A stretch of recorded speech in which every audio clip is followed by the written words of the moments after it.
kami dari Perhimpunan Bedah Plastik, Perhimpunan Dokter Spesialis Bedah Plastik Rekonstruksi dan Estetik atau PERAPI yang bekerja sama dengan IKTEK, satu unit simulasi dan unit keterampilan klinis yang ada di bawah RSCM FKUI. Hari ini kita memiliki dua distinguished faculties, Dr. Lisa Hasibuan dan Dr. Iswinarno.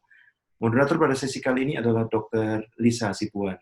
Saya berikan kesempatan mikrofon ini kepada Dr. Lisa. Dr. Lisa?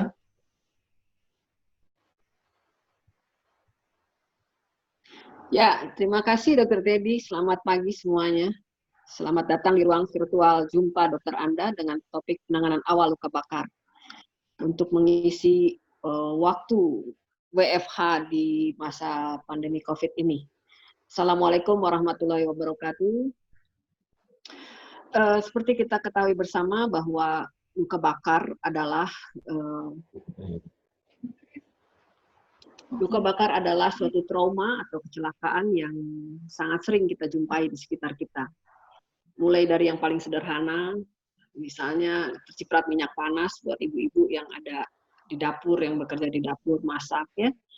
Kemudian sampai ketumpahan air panas barangkali ya. Atau sampai dengan yang berat, seperti misalnya kejadian kebakaran besar di suatu daerah atau perumahan. Nah, hari ini kita akan mendengarkan salah seorang pakar luka bakar di Indonesia, yaitu Dr. Iswinarno Dosso Saputro, spesialis bedah plastik, rekonstruksi, dan estetik konsultan dari RSUD Dr. Sutomo, Surabaya, Jawa Timur. Beliau adalah seorang dokter spesialis bedah plastik, rekonstruksi, estetik yang juga adalah Kepala Departemen Bedah Plastik di FK UNER, Rumah Sakit Dr. Sutomo, Surabaya, dan beliau juga menjabat sebagai Kepala Unit Luka Bakar di Rumah Sakit Dr. Sutomo, Surabaya. Pada acara ini kita akan sangat menghargai bila peserta webinar kali ini tidak mengambil gambar dari slide, karena beberapa foto atau video bisa mengandung suatu copyright. Kami juga ingin mengumumkan bahwa pembicara atau moderator pada acara ini tidak ada kepentingan atau tidak ada kepentingan finansial ya dari webinar ini.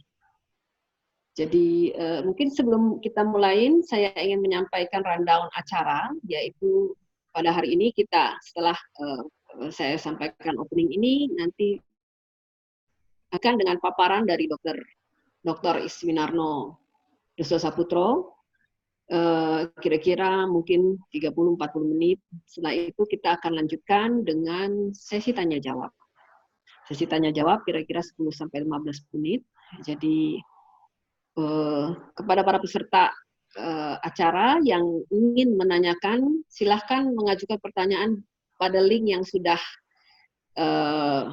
disampaikan pada email jawaban, kemudian atau bisa juga masuk dari chat room yang ada di aplikasi yang berjalan ini.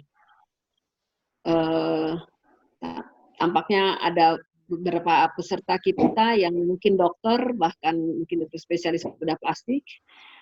Saya mohon maaf dulu sebelumnya kalau nanti sepanjang acara, karena ini diperuntukkan untuk awam, maka kita akan menggunakan bahasa yang bahasa untuk awam. Nanti langsung. Ya. Baik, saya kira tanpa berpanjang lebar lagi, kami persilahkan Dr. Iswinarno untuk menyampaikan lecture-nya. Saya ucapkan selamat mengikuti, selamat menyimak untuk seluruh peserta acara webinar ini. Silakan Dr. Iswinarno. Terima kasih Dr. Lisa sebagai moderator kali ini, dan selamat bertemu dengan saya para peserta webinar yang diselenggarakan oleh PERAPI, Perhimpunan Ahli Bedah Plastik Indonesia, yang bekerja sama dengan IKTEK di bawah pimpinan Dr. Teddy. Terima kasih Dr. Teddy sudah memfasilitasi kita untuk bersama-sama berbagi ilmu dalam rangka untuk mengisi waktu work from home ya. Mudah-mudahan bisa membawa manfaat. Baik, saya akan tampilkan presentasi saya. Jadi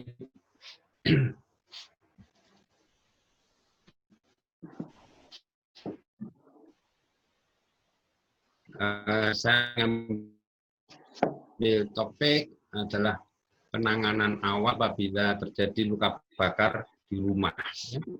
Jadi memang ini porsinya untuk porsi yang awam ya. Jadi bagi sejawat yang komunitas dokter mungkin ada yang mungkin sudah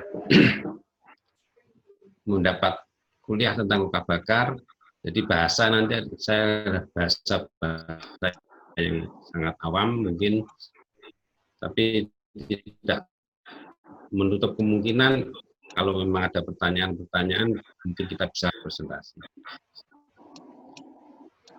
Baik, perkenalkan saya Sunarno, tadi seperti dikenalkan oleh Dr. Lisa. Saya kerja di Rumah Sakit Dr. Sutomo Surabaya, khususnya berfokus di bagian luka bakar.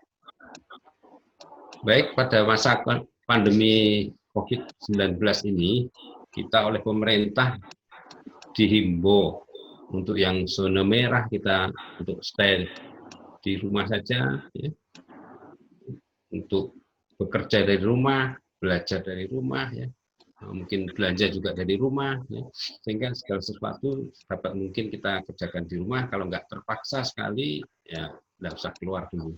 Dalam rangka untuk mencegah penyebaran COVID-19 ini meluas, ya. Dan jangka waktunya masih kita sudah sebulan lebih, jadi kita nggak tahu kapan akan berakhir pandemi ini. Jadi karena kita lama di rumah, tetap juga harus hati-hati di rumah ya, karena jangan sampai karena kelamaan di rumah sehingga kita jadi ceroboh ya. Karena dengan kecerobohan itu akan memicu terjadinya kecelakaan ya. Dan kecelakaan itu tidak hanya terjadi di jalan maupun di tempat kerja, di rumah juga mungkin banyak terjadi kecelakaan kecil, misalnya keiris atau pas goreng mungkin kecipratan minyaknya atau ketumpahan kopi mungkin pas diminum. Jadi kalau memang kira-kira kita bisa menangani luka yang ada di rumah, yang terjadi di rumah, ya kita tangani di rumah dengan sebaik-baiknya. Dan memang kalau dirasa sangat perlu, mungkin lukanya berat, baru dipikirkan untuk ke rumah sakit. Nah, luka bakar itu adalah salah satu bentuk trauma juga. Dari beberapa penelitian, ternyata bahwa luka bakar itu banyak terjadi di rumah. Ini dari Australia, dari baik pada anak-anak maupun pada dewasa, kejadian luka bakar lebih paling sering 80% untuk anak-anak dan 56% untuk dewasa itu terjadi di rumah. Jadi kita bisa bayangkan betapa di rumah ini kalau tidak hati-hati ya cukup mengkhawatirkan juga.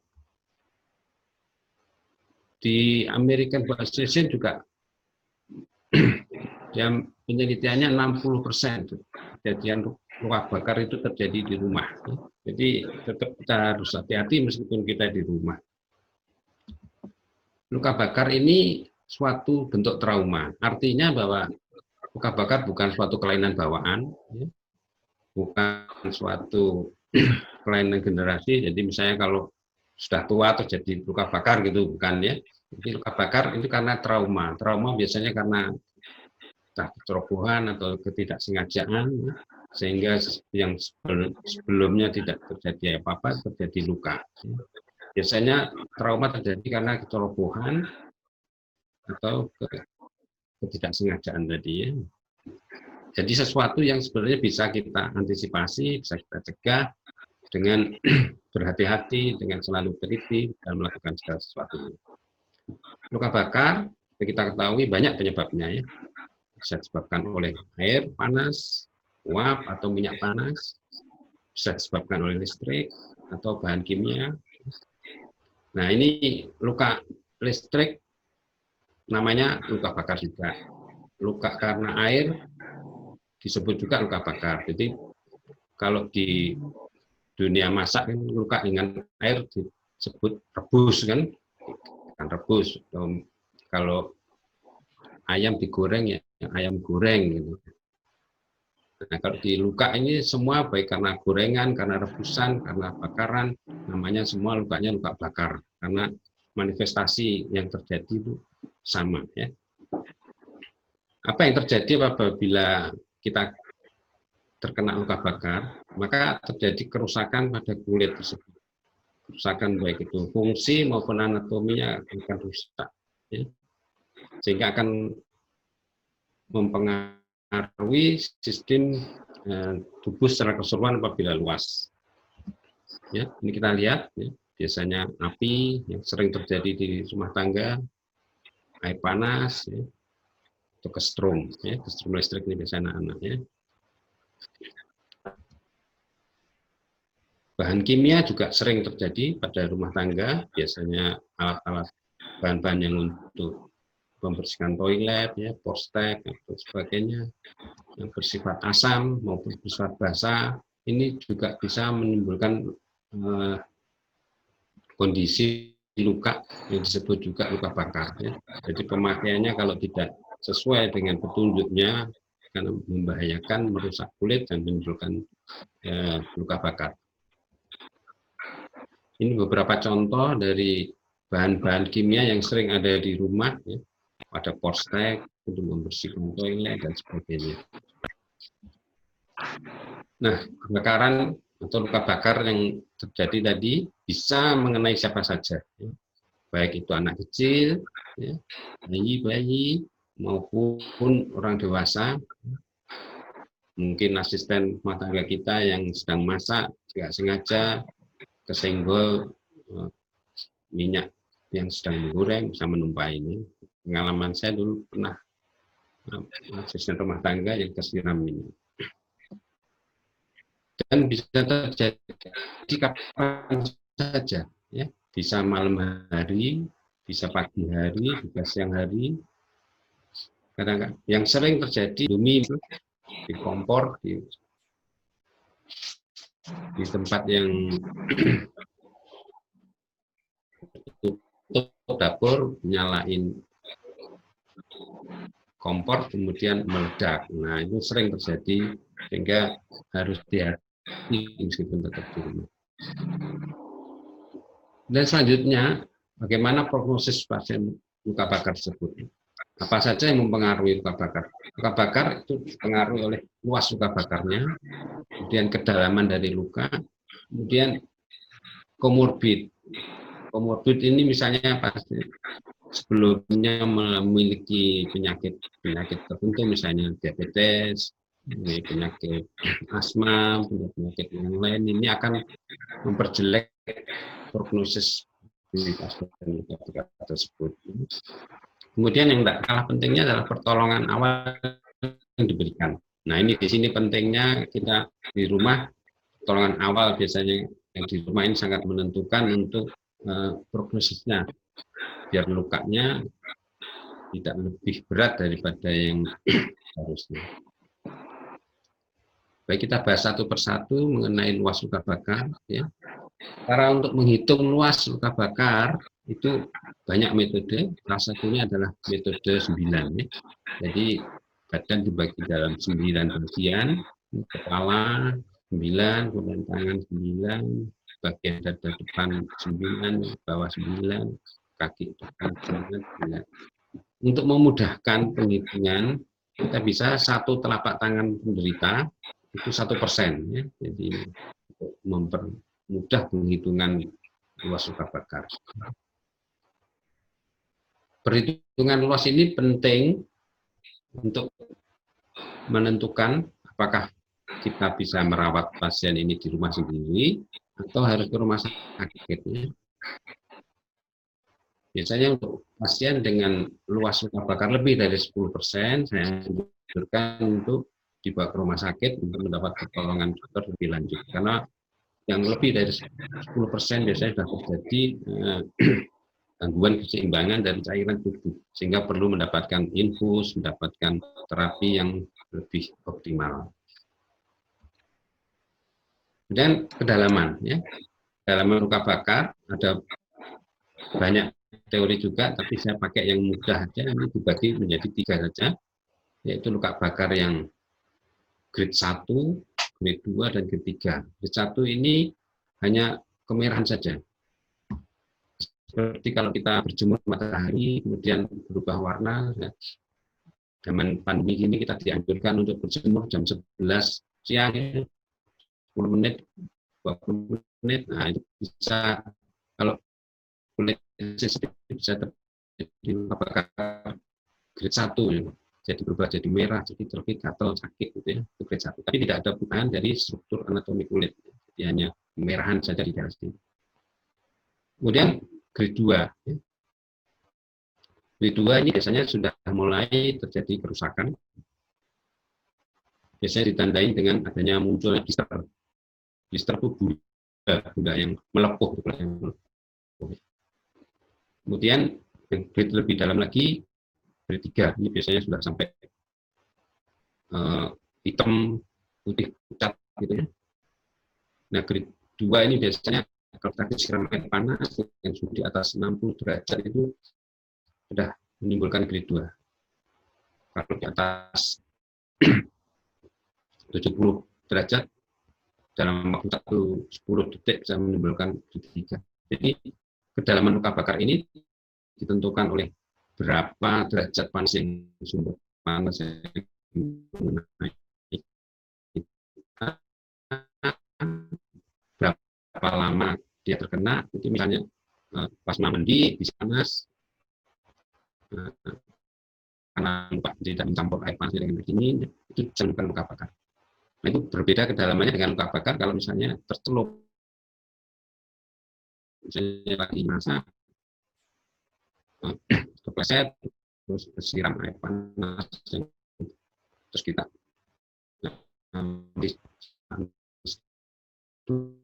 lama akan lebih dalam. Jadi tergantung dari berapa derajat panasnya yang menimpa kulit kita, berapa lama menimpa. Demikian juga bahan kimia yang mengenai konsentrasi juga bukan dalam.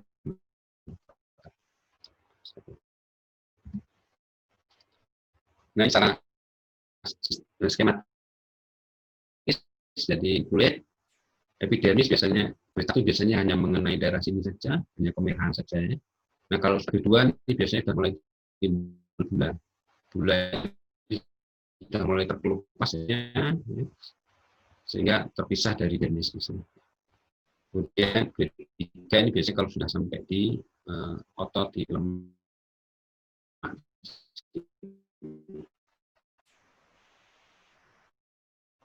Kalau kita lihat bahwa di dermis ini masih banyak epitel-epitelnya di permukaan, dermis yang superficial, dermis yang dalam. Nah, ini menjawab pertanyaan kalau luka yang grade 2 atau grade 1 bisa sembuh dengan baik tanpa memerlukan operasi. Ini karena penjelasannya bahwa di dermis ini masih banyak calon-calon bakal kulit.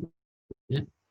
Nah, kalau lukanya dalam, bakal kulitnya sudah nggak ada, epitelnya nggak ada. Jadi luka itu dinyatakan sembuh kalau dia sudah ketutup epitel. Ini epitel. Tadi kalau lukanya dalam, kedua yang dalam atau ketiga nggak ada salpam kulitnya, bukan lukanya nggak akan bisa sembuh, harus dilakukan operasi, ambil kulit diambilkan kulit lain untuk ditanamkan di sini. Ini contoh ya, contoh ini kena luka bakar air ya, panas. Ini grade 2 ya, ini grade 1 hanya merah saja.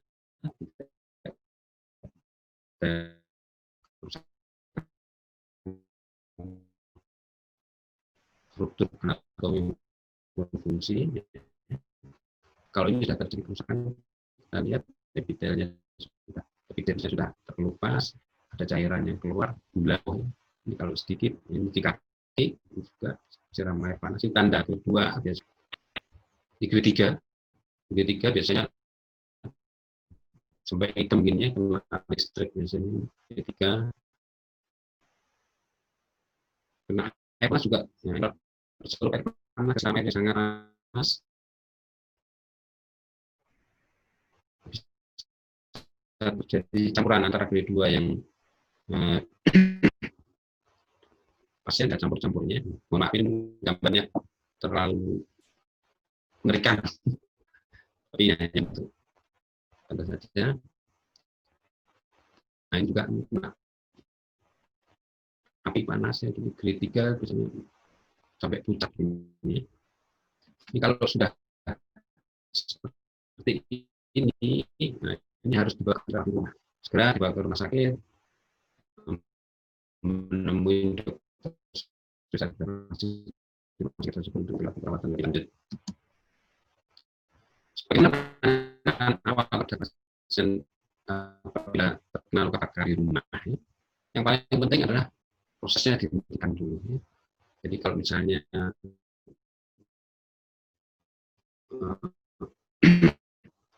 ada pakaian dibakar, misalnya gitu, pakaiannya dilepas ya, tidak usah panik, jangan lari-lari. Kalau lari-lari panik nanti apinya tambah besar. Ya. Harus dilakukan nantinya berguling-guling saja, atau kalau tidak pakai handuk lebar itu basahi, ditutupkan, diselimutkan, menghentikan proses berdarah. Kalau lukanya misalnya kena air panas, siram, yang kecil-kecil mungkin bisa dengan mendinginkan luka tersebut. Mendinginkan dengan cukup dengan air yang mengalir. Cukup dengan air yang mengalir. Kemudian jangan es ya, jangan pakai air es. Suhu yang normal saja, suhu ruangan ya, bisa dilakukan selama 20 menit. Tapi kalau kejadiannya sudah lebih dari 3 jam, mungkin kurang efektif. Jadi ini ada efek terjadi, kemudian kita alir air. Ini tujuannya untuk menghentikan proses kerja yang lebih dalam. Jadi kalau tadi harusnya grade 2 yang superficial, dengan tidak menginginkan dia stop di situ, tidak terus menjadi grade 2 yang dalam atau menjadi yang menjadi grade 3. Kemudian kalau ada perhiasan kita lepas semua, ya, dilepas semua, bersihkan lukanya, kemudian ditutup. Ini penanganan awalnya. Jadi sekali lagi kalau ada kejadian rumah, hentikan proses. Kalau misalnya dia kena listrik, jangan langsung pegang penderitanya, tapi cabut dulu pusat listriknya, yang kabel-kabelnya di stop dulu aliran listriknya. Kalau dia kena panas atau kena minyak goreng misalnya juga, airi yang kena dengan air, bisa air biasa, tapi air selama di kurang 20 menit, tidak usah dikasih es gasnya. Juga sering ya, olesin odol jangan ya, odol atau kecap jangan dioles-oleskan di sana. Kemudian bagaimana untuk gulanya atau lepuknya itu tadi ya, ada banyak kontroversi memang, tapi saya sarankan tidak usah dipindah dulu, biar nanti kalau ketemu dokter biar pecah dirawat, nanti kadang-kadang kita pecah sendiri berkali-kali. Nah, apa penyebab tersering kebakaran di rumah? Tadi saya sampaikan, yang paling banyak api ya dari kompor, terutama kompor gas ya. Tapi pada waktu konversi dulu dari minyak tanah ke tabung gas, banyak sekali, karena belum ngerti tanda-tanda kebocoran dari gas bagaimana, sehingga kalau pecah dinyalakan kompornya bisa langsung meledak. Listrik juga sering, lilin biasanya kelupaan, tinggal tidur lilinnya, kemudian tumpah, membakar kasur dan sebagainya.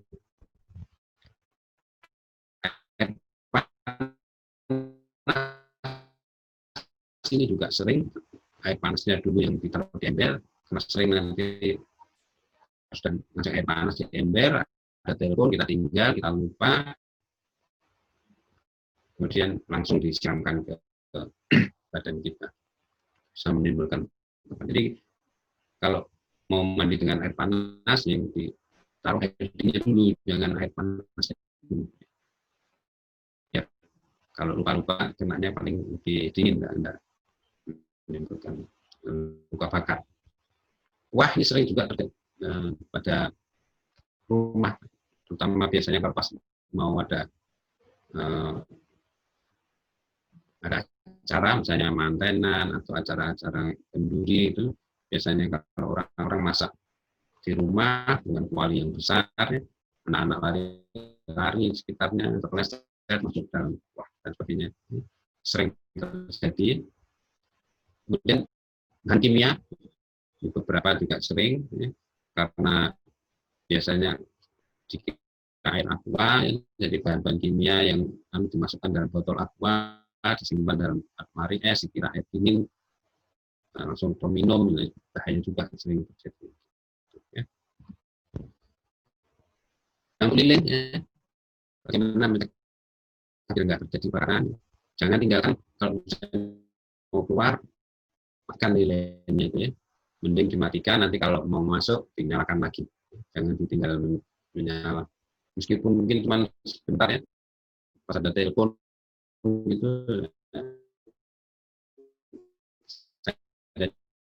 terjadi aku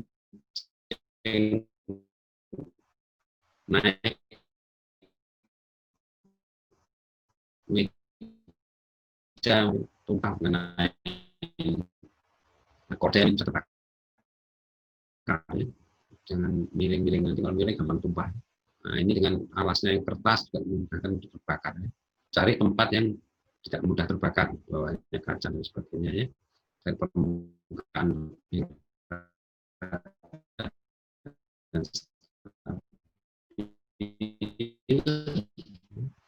dan ini juga jangan lilin pada saatnya mencair, kita seringnya jangan tertutup, kalau tertutup nanti gas yang ada itu bisa terbakar kalau kita menyalakan apinya. Jangan mengisi minyak atau mengganti gas, apinya menyala. Jadi kalau mau ganti ya dimatikan dulu kompornya baru diganti. Memang agak lebih lama waktunya, tapi lebih aman. Hati-hati kalau memindah dan memegang panci panas. Pilih lantai dapur yang tidak licin. Hati-hati, sering dipel dapurnya, jangan dibiarkan.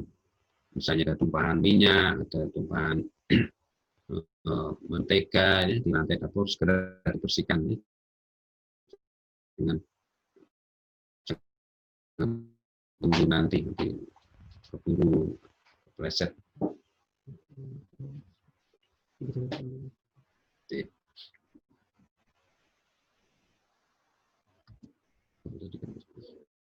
Untuk listrik ya, kita lihat gunakan alat-alat listrik yang sesuai petunjuk ya, seperti ini terlalu banyak tancapannya, tancapan macam-macam ini, bebannya berlebihan, kemungkinan bisa potensi menimbulkan kebakaran.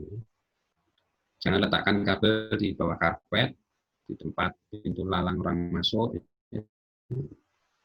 Kalau mau pergi matikan listrik ini ya. Dan ini sering anak-anak ya, kalau ada kabel colok ini ditutup saja. Kalau ada anak kecil mungkin lebih aman. Sekarang ini perawatan lukanya ya. Perawatan luka yang penting seperti yang saya sampaikan di depan tadi. Apapun luka bakarnya, bilas dulu dengan air mengalir ya. Cukup air mengalir dari keran bisa ya. Selama 20 menit cukup ya. Tidak perlu es ya. Setelah bersih, keringkan, bisa dibersihkan lagi dengan antiseptik ya. Antiseptik bisa pakai kloretidin ini, kloretidin. Mohon maaf ini saya pakai ada mereknya, tidak ada kepentingan apa-apa ya. Ini hanya karena yang ada di dekat saya. Atau pakai saplon. Kalau saplon ini masih pekat, jadi tetap harus diencerkan. Encarannya biasanya antara 1 banding 30. dibilaskan di tempat yang terluka tadi. Ini ada juga antiseptik yang dari pasaran.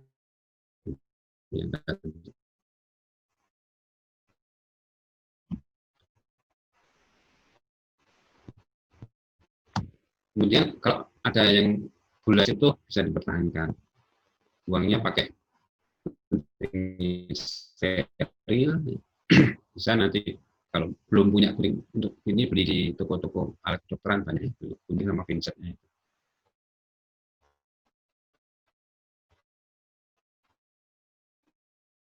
Rasain kering. Nah, dengan menggunakan alkohol ini. Biar nggak lengket lukanya kalau biasanya kalau cuma pakai kasa saja ditempelkan 2-3 hari lengket itu akan sakit di lupasnya. Maka dari lengket boleh dipakai tule ya. Tule. Macam-macam ini ada Seriantul, Dasofratul, ada Partikas banyak di apotek ya.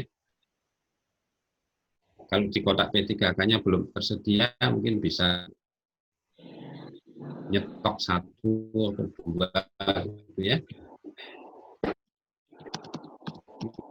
Dan untuk mencegah hal biasa digunakan adalah silver sulfadiazin. Kalau di pasaran, mohon maaf Dr. Vinarno. Iya. Tadi suaranya agak hilang timbul, jadi mungkin minta tolong agak lambat bicaranya. Terima kasih. Baik, terima kasih. Jadi pada luka tadi bisa dioleskan krim ya. Krim yang ada di pasaran ini hanya untuk luka bakar ya. Ini kalau di kotak P3K-nya belum ada, boleh beli apotek ditaruh di kotak luka bakar. Bentuknya seperti ini kecil, ya banyak tersedia ini. Kalau misalnya ini bisa. Kemudian setelah dikasih krim tadi bisa ditutup dengan kasa steril ya, 4 lapis. Kemudian kalau saya biasanya tutup pakai elastik bandit sehingga kita bisa beraktivitas, bisa mengerjakan hal-hal yang lain. Boleh atau kalau mau biasa untuk mandi ya bisa ditutup pakai yang ada plastik transparan dressing sebelahnya ya. Nah ini saya punyanya di rumah set ini kan banyak mereknya ya. Setelah 4-5 hari ya. Jadi kita ganti. Terutama kalau basah baru 2 hari basah bau ya bisa diganti. Tapi kalau masih kering mungkin bisa ditunggu sampai 5 hari. Kemudian bisa pakai minum ya, minum pereda rasa sakit karena luka bakar biasanya ada nyeri-nyerinya bisa minum pereda rasa sakit. Nah ini contoh tadi luka bakar ada melepuh ya, kemudian kita bisa gunting ya, jadi pakai gunting ini sama pinset ya. Bisa beli di toko dokteran nih kalau sekarang belum punya ya bisa beli. Bisa disimpan di kotak P3K, bisa disterilkan dengan dicelup pakai air panas atau apa ya. Ini setelah dibersihkan, jadi sebelumnya tadi dibersihkan sekitarnya pakai antiseptik ya, cat safflon, chlorhexidin bisa tadi ya. Setelah bersih, kita buang kulit yang tidak yang mati ini jaringan sopratul boleh, nggak pakai juga nggak apa-apa. Kita tutup, kita pakai elastik bandit. Ini kalau lukanya agak luas ya, besar gini kita bisa bersihkan, tapi biasanya kalau seperti ini ya mungkin bawa ke rumah sakit biar ditangani dokter ya. Ini hanya sekedar menunjukkan apa yang akan dilakukan nanti kalau di rumah sakit. Kita akan bersihkan, kemudian dikasih krim tadi, pakai kapas yang panjang, mungkin kasa gulung lebar ya, dan pakai elastik bandit. Nah, kapan pasien luka bakar harus di rumah sakit? Ya. Tadi saya bilang kalau luasnya lebih dari 10%, ya, sebaiknya dibawa ke rumah sakit. Ya. Cara menghitung luas tadi adalah satu telapak tangan penderita 1%. Ya. Kemudian kalau luka bakarnya 5%, tapi ketiga yang dalam tadi, ya juga segera di rumah sakit. Atau luka bakar yang disertai dengan kehamilan, ya, luka bakar yang terjadi pada orang yang sangat usia lanjut atau masih sangat muda, ya, umur 1 tahun, nah, segera dibawa ke rumah sakit untuk penanganan lebih lanjut. Ya. Atau luka-luka yang di daerah wajah, di daerah tangan maupun di daerah sendi-sendi yang besar, ya. Ini juga sebaiknya setelah ditangani awal di rumah sakit, di rumah bisa dilanjutkan penanganannya di rumah sakit, ya. Jadi biasa panik bisa dirawat dulu.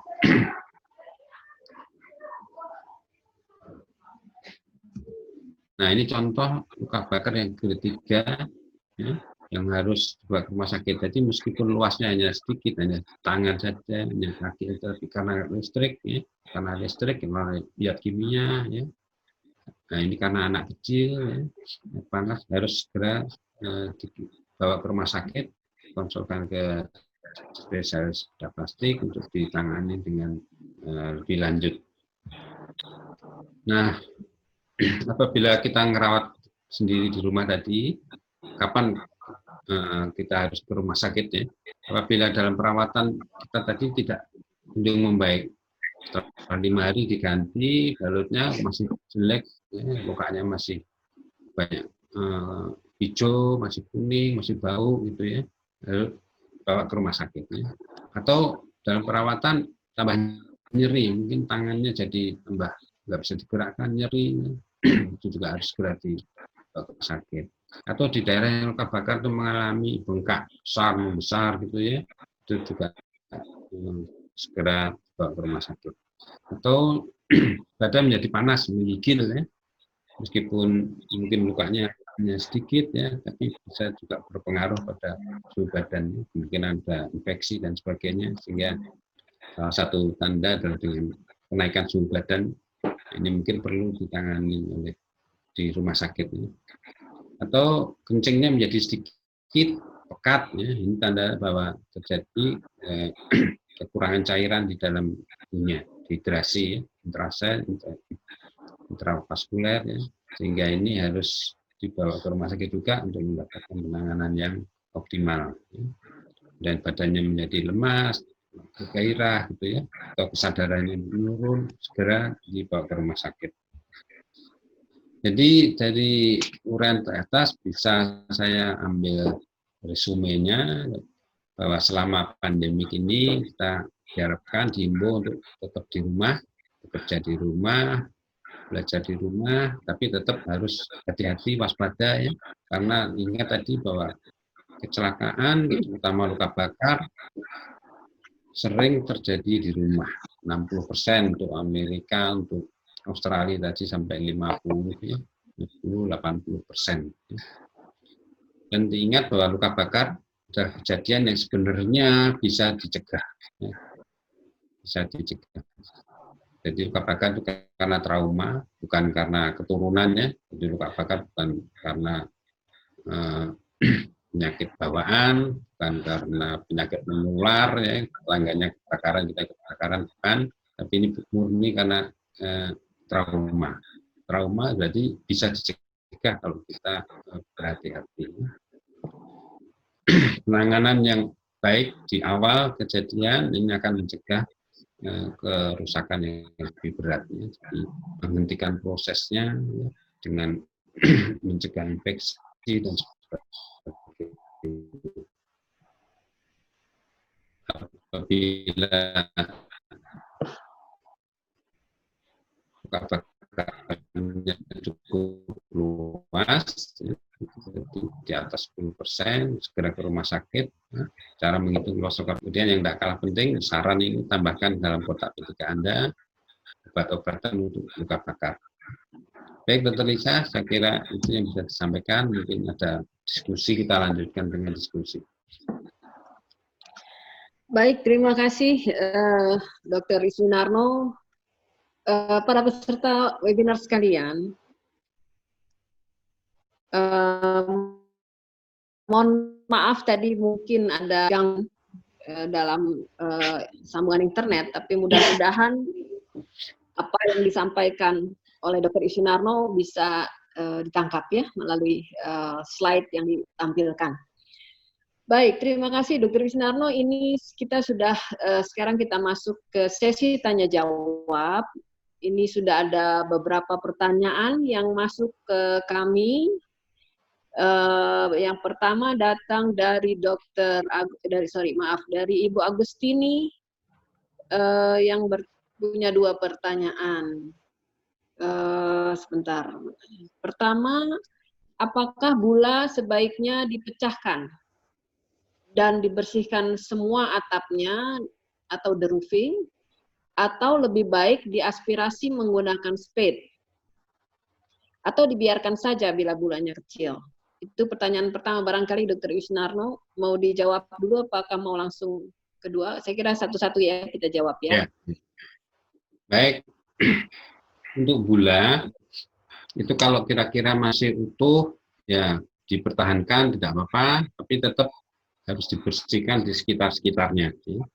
Karena ada penelitian yang mengatakan setelah gula diaspirasi setelah 24 jam ternyata ada kuman-kuman yang harusnya tidak patogen, tidak membahayakan, bisa masuk ke dalam cairan dalam gula tersebut sehingga berubah sifat menjadi kuman yang patogen, yang bisa menimbulkan infeksi.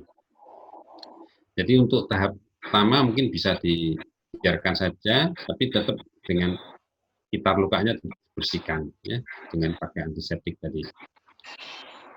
Nah, kalau mau diaspirasi, itu mungkin dilakukan oleh tenaga kesehatan ya, karena harus menggunakan jarum yang steril. Ya. Kalau memang memungkinkan, mungkin ada tenaga kesehatan di tempat Anda bisa dilakukan aspirasi. Untuk luka epitel yang terlepas tadi sementara sebagai penutup luka itu. Atau kalau misalnya sudah terpecah gulanya, nah itu sebaiknya dibersihkan saja, diambil, karena itu gula yang pecah itu merupakan kulit yang mati. Kulit yang mati itu sumber infeksi, jadi harus dibersihkan. Tapi tetap membersihkannya juga menggunakan gunting yang steril, ya. Atau kalau enggak bisa dibersihkan pakai kasa yang steril, bisa kita gosok gitu untuk melepaskan kulit-kulit yang terlepas tadi. Kemudian kita bisa menggunakan krim atau tule tadi untuk menutup luka untuk mencegah terjadinya infeksi. Jadi ketiga-tiganya ini memungkinkan dilakukan, mau dibiarkan boleh kalau gulanya kecil ya, dan tidak mempunyai peralatan yang memadai, saya tidak punya sepet, tidak punya gunting yang steril. Kalau mau diaspirasi silahkan, asal dilakukan oleh tenaga kesehatan mungkin ya, dan ada jarum steril di sana. Kalau gulanya sudah pecah ya harus kita buang kulitnya tersebut karena itu merupakan sumber infeksi. Demikian mungkin Dr. Lisa yang bisa saya jawab. Iya, terima kasih Dr. Isunarno. Ini pertanyaan kedua ini ada beberapa peserta yang menanyakan ya, bagaimana penggunaan bioplasenton? Efektif tidak pada luka bakar grade 2 ke atas? Terus kapan kita pakai bioplasenton, kapan kita pakai burnasin? Kemudian juga ada pertanyaan, boleh nggak lukanya dibasahin dulu kalau mau ganti balutan, pakai NaCl supaya tidak lengket? Ya, mungkin itu pertanyaan-pertanyaan yang hampir mirip ya. Silakan barangkali dokter, ini pertanyaannya banyak sekali, pertanyaan kelihatannya cukup banyak pertanyaan. Silakan Dr. Isunarno barangkali singkat saja supaya kita bisa mengakomodir banyak pertanyaan. Silakan. Baik, terima kasih. Ya. Ya, bioplasenton dulu awalnya adalah ekstrak dari plasenta, jadi tapi sekarang kayaknya sudah ada penambahan bahan tertentu ya, sehingga tidak murni lagi, dan itu saya kira bisa dipakai itu untuk menginginkan luka juga. Saya pernah lihat juga fungsinya dengan ada antiseptiknya juga. Jadi untuk luka bakar grade 2 yang superficial ya, bukan justru yang dalam. Jadi grade 2 tapi yang superficial bisa digunakan itu ya. Kalau untuk yang dalam mungkin pakai yang mengandung antiseptik yang lebih kuat, antibakterial, mungkin bisa pakai gentamisin atau pakai sulfosbadiasin yang saya sebutkan tadi. Kemudian untuk yang kedua tadi apa dokter saya? Tadi itu boleh dibasahi ya, dibasahi ya. Boleh dibasahi ya, katanya. Ya, boleh dibasahi kalau lukanya kering ya, kasa yang nempel itu kering, kita basahin dulu. Itu memang untuk biar enggak nyeri kalau dilepas, dan kalau toh ada epitel-epitel yang sudah nempel tidak terbawa oleh kasa yang ada ya. Biasanya salah satu trik untuk biar nggak lengket yaitu tadi dikasih tempelkan tule di sana, samping berfungsi sebagai antibakteri jika dia mengandung parafin sehingga lukanya nanti nggak lengket dengan kasanya, tapi bisa dibasahi. Tapi pakai yang air steril ya, bisa NaCl atau water steril. Ya, ini ada pertanyaan juga, kenapa sih nggak boleh diolesi odol atau kecap? Boleh nggak kalau dikasih hand body atau lidah buaya? Ya, apakah akan memperparah atau gimana? Ya, terima kasih. Jadi kecap maupun odol itu nanti kecap kan kita enggak tahu juga steril apa tidak ya. Jadi lebih baik jangan dioleskan karena itu akan mengganggu nanti untuk penentuan lukanya ya. Jadi akan lebih baik dengan krim yang disebutkan antibakterinya. Jadi kita kecap maupun odol itu tidak ada antibakterinya, sehingga nanti kalau terjadi perubahan warna, mungkin lukanya berubah menjadi infeksi atau apa, kita tidak ngerti, tidak bisa diketahui warnanya. Kemudian kita juga tidak memastikan kebersihan atau kesterilan dari kecap maupun odol tersebut. Ya. Memang kalau terasa biasanya para yang menggunakan odol itu merasa lebih dingin ya. Nah ini sebenarnya dengan menggunakan sulfosbadiasin itu warnanya juga hampir sama dengan odol tadi. Nah itu juga dingin. Jadi saya sarankan lebih baik pakai sulfosbadiasin atau mungkin gentamisin ya, bisa pakai. Untuk hand body nah itu saya belum ada pengalaman, tapi sebaiknya tidak usah karena biasanya ada ya tertentu yang menghambat untuk keratinositnya tumbuh sehingga menghambat penyembuhan lukanya nanti ya. Iya. Baik, terima kasih. Jadi mungkin saya bisa tambahkan sedikit ya. Odol itu memberi kesan dingin, tetapi sebenarnya dia itu memberi efek yang nggak baik untuk lukanya, yaitu dia menyebabkan karena ada minnya itu ada vasokonstriktor namanya, itu akan menyebabkan luka lebih dalam. Jadi tolong jangan pakai odol karena odol itu tidak memberi efek yang baik.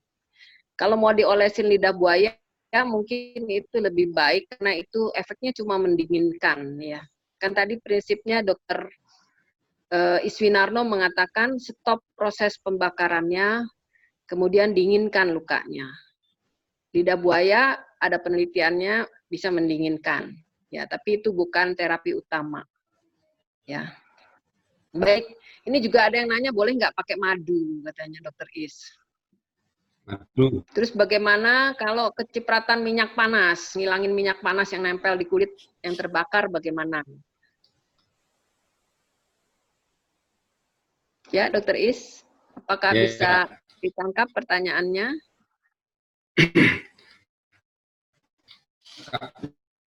Yang minyak panas ya, cukup. Nah, kebetulan kemarin membantu saya pas masak goreng itu kecipratan. Jadi goreng juga harus hati-hati. kok meledos. Jadi padahal ikannya sama. Jadi ada ikan yang bisa digoreng terus meledos sehingga minyaknya mengenai muka ya. Itu bisa terjadi gitu. Jadi mungkin kalau mau goreng pakai face shield aja lebih aman. Jadi tetap kalau memang nggak bisa dialiri pakai air mengalir, ya pakai tadi bisa pakai handuk dingin ya, handuk dikasih air dingin ditempelkan gitu, atau mungkin pakai kapas yang didinginkan kasih air ditempelkan selama 20 menit untuk menghentikan proses. Kemudian untuk madu karena dia fungsinya adalah untuk menjaga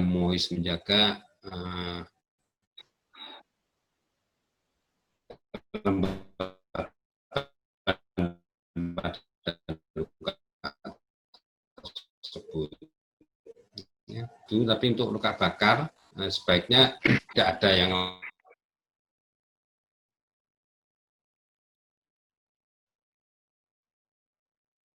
Mohon maaf, suaranya terputus. Dr. Isnarno. Halo. Bisa minta tolong, Andreas? Sudah. Dr. Isnarno bisa bicara, Dok? Ya, halo? Iya. Di-unmute saya.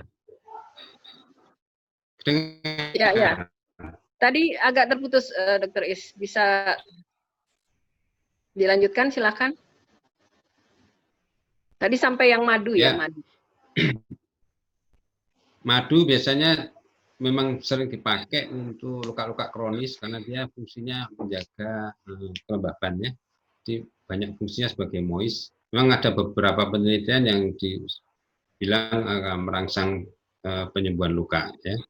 Tapi untuk luka bakar masih belum disarankan. Jadi beberapa literatur masih belum ada penelitian yang menggunakan madu tersebut. Sebaiknya jangan digunakan dulu. Ya. Mungkin Dr. Lisa punya pengalaman pakai madu. Ya, mungkin pertama saya ingin ulangi lagi, mungkin tadi agak terputus ketika Dr. Iswinarno menjelaskan tentang bagaimana menghilangkan minyak panas yang menempel di kulit ya. Jadi tadi perlu saya ulangi bahwa dialiri dengan air mengalir saja. Sebenarnya gampang Bapak Ibu, pakai air keran saja dialiri selama 20 menit ya. Supaya kita mendinginkan sekaligus menghilangkan bekas-bekas minyak yang menempel di kulit ya. Itu yang sudah terbukti akan membantu mengurangi kedalaman dari luka bakarnya ya.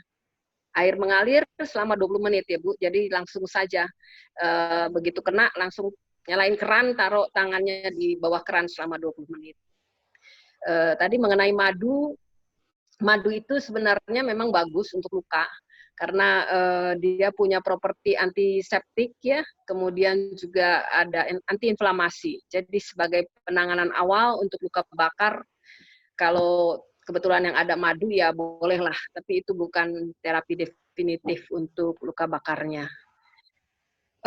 Baik, silakan. Apakah ini ada pertanyaan lagi? Apakah ada yang mau menanyakan secara langsung barangkali?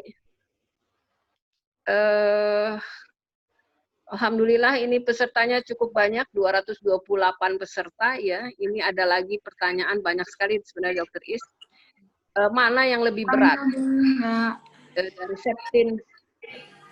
Ingrid silakan, silakan Ingrid. Ya, selamat siang. Bisa tolong di-unmute. Selamat siang Dr. Is dan Dr. Lisa. Perkenalkan, saya Ingrid dari Rumah Sakit Ibnu Sina Gresik. Ingin menanyakan untuk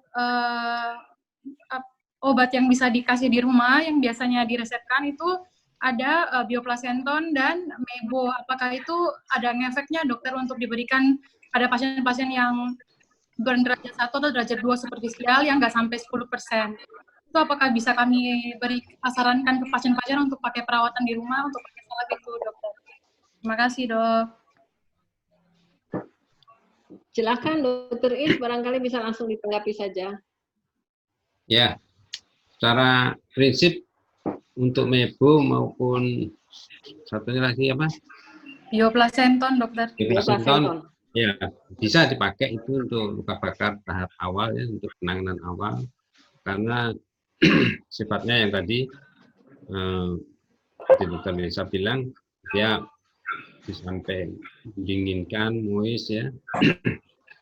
Tapi untuk luka bakar yang superficial ya, yang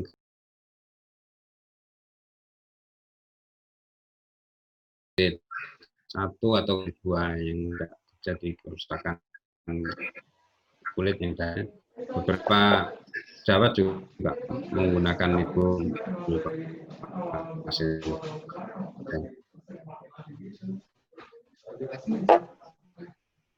Jadi mebo ataupun bioplasenton, saya lebih rekomen mebo, tapi itu untuk luka bakar yang dangkal ya, sampai grade 2A saja. Kalau yang lebih dalam dia nggak bisa. Iya, dokter. Terima Silakan, kasih, apakah dok. ada lagi yang ingin bertanya? Silakan. Terima kasih, Ingrid. Ini ada lagi pertanyaan, Dr. Ino. Mana yang lebih berat? Apakah berdasarkan TBSA atau berdasarkan kedalaman? Apakah lebih berat yang TBSA lebih dari 10% kedalaman grade 2 atau TBSA kurang dari 10% tapi full thickness? Ini pertanyaan dari Tin Mauludiana. Jadi begini ya, kalau tadi di layar sudah saya jelaskan, kalau luka bakarnya full 5% aja itu sudah harus ke rumah sakit ya. Kalau luka bakarnya grade 2 setelah 10% di atas baru disarankan untuk ke rumah sakit. Tapi misalnya kurang dari itu juga nggak apa-apa sih ke rumah sakit. Kenapa kok terjadi demikian? Karena pada luka bakar di atas 10% kan terjadi pengeluaran cairan di dalam pembuluh darah, sehingga cairan di dalam pembuluh darah ini berkurang. Itu bisa menimbulkan dehidrasi, shock ya, sehingga tadi manifestasinya kencingnya jadi sedikit, kental ya. Itu kalau dibiarkan nanti bisa terjadi kerusakan pada ginjal. Tapi luka yang full thickness itu problemnya lebih ke jaringan, jaringannya lebih banyak yang rusak ya. Jadi kalau full thickness itu biasanya 2 kali prognosisnya lebih jelek daripada yang superficial, yang grade 2 tadi. Jadi kalau ditanya mana yang berat, ya dua-duanya sama berat ya, jadi harus di rumah sakit semua. Kalau di atas 10%, grade 3 di atas 5%, ya, dua-duanya harus ke rumah sakit. Semuanya berat. Itu dari saya. Ya, betul sekali, Dr. Is. Jadi yang menentukan berat ringannya luka bakar adalah derajat kedalamannya dan juga luasnya. Gabungan keduanya itulah yang menyebabkan suatu luka bakar itu kita anggap berat, ya. Yang tadi apakah sedikit luasnya tapi kedalamannya dalam, itu juga berat. Luasnya banyak, kedalamannya sedang, grade 2 misalnya, sama, itu juga berat, lebih dari 10% ya. Jadi disarankan kalau ada luka bakar yang dalam atau luas, segera luasnya lebih dari 10%, tentu seperti tadi Dr. I sampaikan, sebaiknya segera dibawa ke rumah sakit ya. Baik, apakah masih ada yang ingin bertanya langsung? Sambil menunggu, ini ada dari Yafma Helta. Selamat siang, Dok. Terima kasih atas penjelasannya. Izin bertanya, di lingkungan rumah tangga, terutama dapur, paling sering kena cipratan minyak panas. Selama ini sebagai awam, kami hanya mengetahui dialirkan air mengalir, diberikan betadin, dan dioles mebo. Ini udah bagus sekali, Bu. Namun seringkali membekas warna hitam, menjendul, terkadang terbentuk seperti keloid. Bagaimana penanganan yang mudah bagi ibu rumah tangga dan untuk tidak meninggalkan bekas pada kulit? Terima kasih, Dok. Ini dari Ibu Yafma. Silakan Dr. Is, barangkali bisa disampaikan penjelasannya. Ya, terima kasih Dr. Lisa. Jadi Halo, Dr. Is. Keloid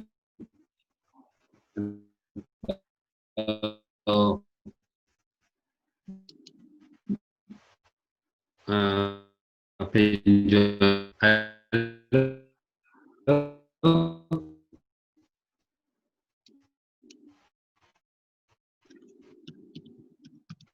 Halo, Dr. Is. Lisa dengar? Jadi, Halo. halo. Ya, ini tadi suaranya hilang. Bisa dengar? Silakan. Iya, masih agak hilang-hilang. Halo, bisa dengar Lisa? Ya, sekarang bisa dengar. Ya. Hilang lagi. Jadi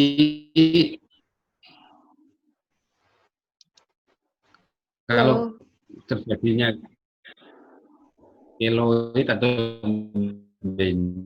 benjolan pada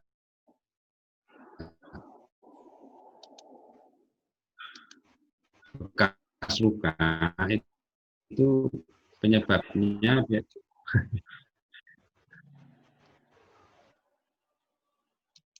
Halo.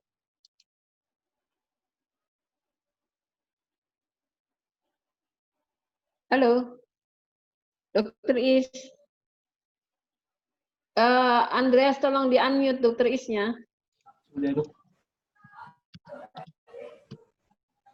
Halo. Ya, Dr. Lisa. Dr. Isano, ya yang barusan tidak terdengar suaranya. Bisa tolong diulangkah? Ya. Jadi benjolan bekas luka bakar itu biasanya terjadi apabila lukanya itu dalam dan penanganannya kurang bagus ya, sehingga terjadi istilahnya keloid gitu ya. Di samping itu juga ada unsur bakat ya.